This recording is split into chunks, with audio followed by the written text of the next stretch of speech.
Detroit Lions fans, welcome back in. As you can see, unfortunately, I don't like doing these types of episodes, but have to fly solo today. Unfortunately, our real jobs require Will to be there today. I have the day off. It's a nasty rainy day. He's stuck at work. Our conflict of schedules don't line up tonight, so I'm knocking out a solo.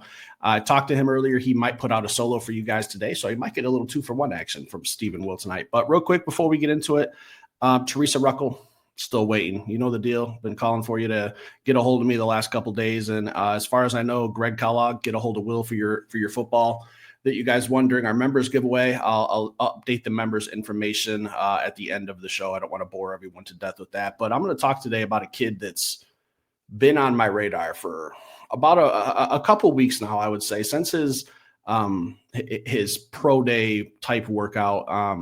Ian Kennaly out of Grand Valley State University has just been impressing a lot of coaches. I'm going to read an article from Sports Illustrated. It's a great article during the pro event or the pro day event. This was a kid that was just catching the attention of all the coaches on the staff. At one point, they used the word gravitating coaches like Dan Campbell to come watch him work out. This is just a workout just to try out to see if they even wanted to sign him as an undrafted free agent.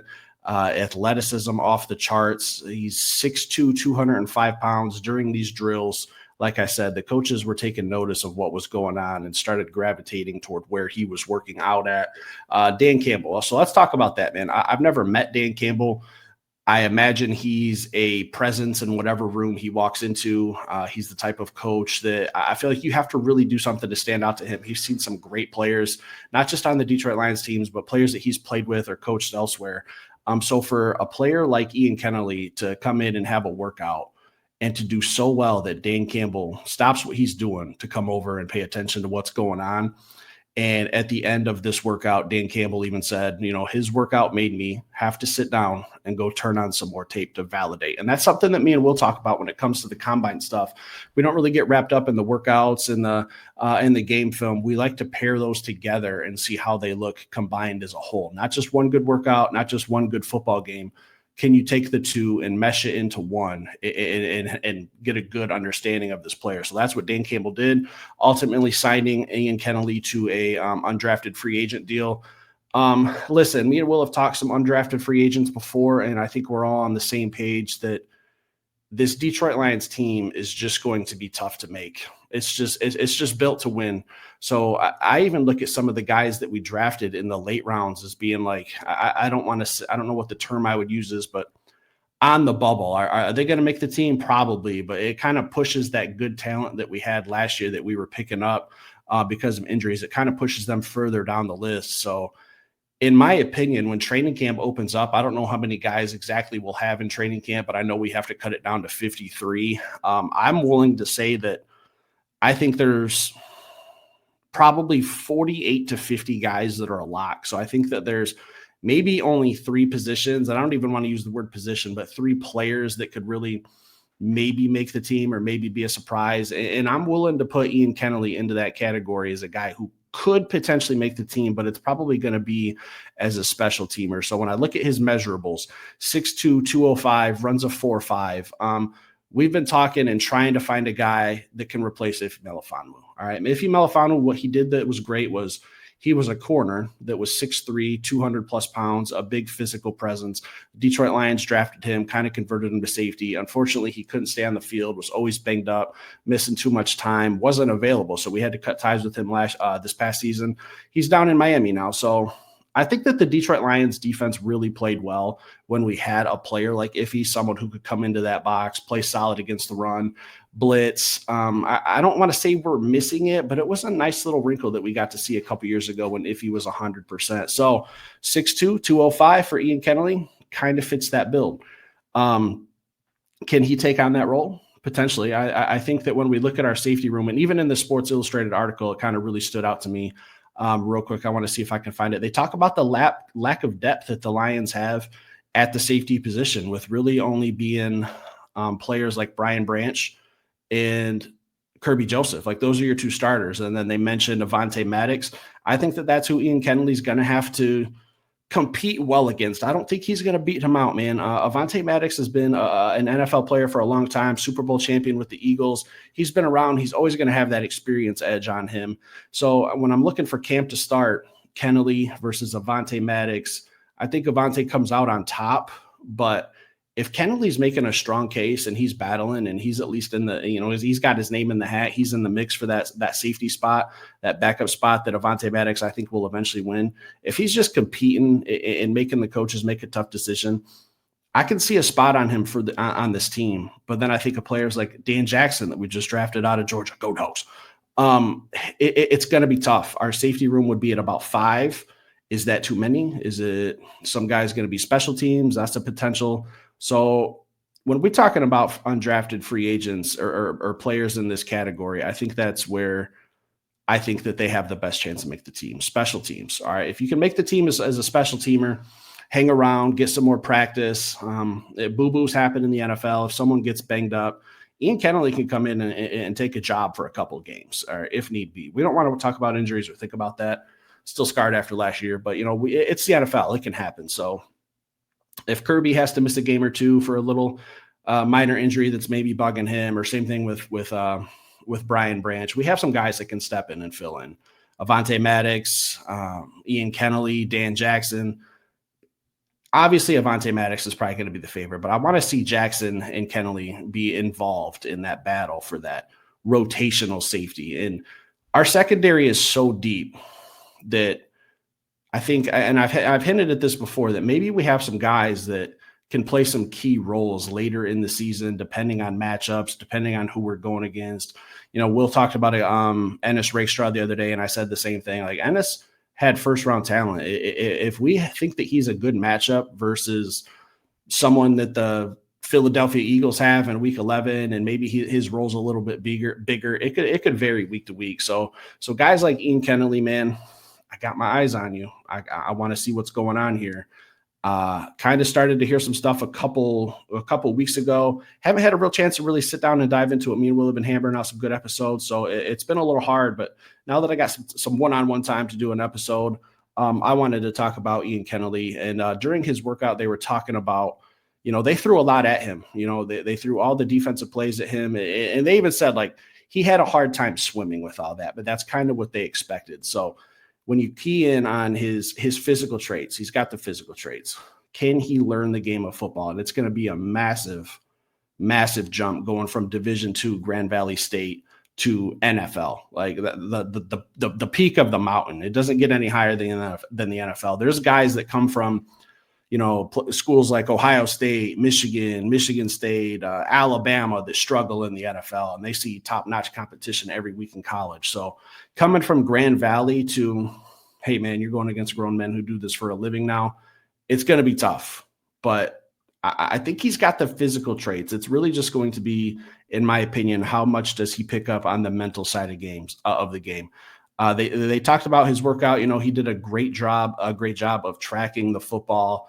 But there were some times where you could tell he was having a hard time swimming with what the defense was doing. But in just drills, he was really standing out. I'm trying to find the exact quote here that someone used in this article. See if I can find it. If not, I'll move on. But I should have highlighted it better. I apologize.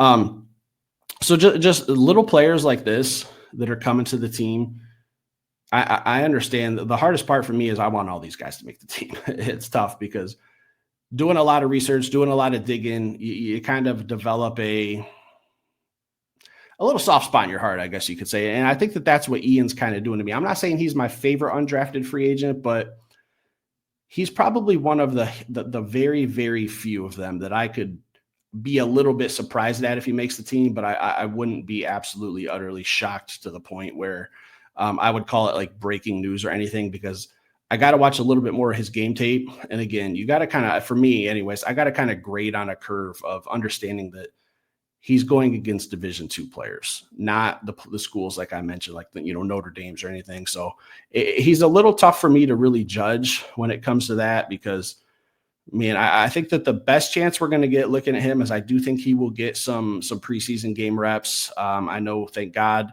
I think it's a massive, massive advantage that the Detroit Lions have that extra fourth preseason game this year with the Hall of Fame game and then 2 home games, and then we have a fourth one. So I think that this is a really good chance for some of these young players to stand out, make the Detroit Lions make a tough decision. I say it all the time, like just come in and fight, compete for your job. And at the very least, there's probably another team out there that's keeping eyes on you. And I don't want to see you go to another team like we did last year with Isaiah Wilson going to the Cincinnati Bengals. But it happens. You know, we did it last year when we had to snipe some guys from some practice squads. So I understand that if things don't work out here in Detroit, I would not be shocked if someone comes in and grabs Ian Kennaly if we try to designate him to the practice squad at the end of preseason, if he doesn't make the 53-man roster. But to make the 53-man roster, man, he's got everything stacked against him. And it's not just him. It's not because of his skills or his background or where he played college. It's just this Lions team is loaded. There's really no major roster gaps like we had 5-6 years ago when, you know, a guy like this probably would have made the team, no questions asked. I think we're just so deep now that he's really got an uphill climb. That's a term me and we'll keep using. It's just, you know, he's going to have to battle. He's going to have to do a lot of things. He's really probably going to have to stand out on special teams.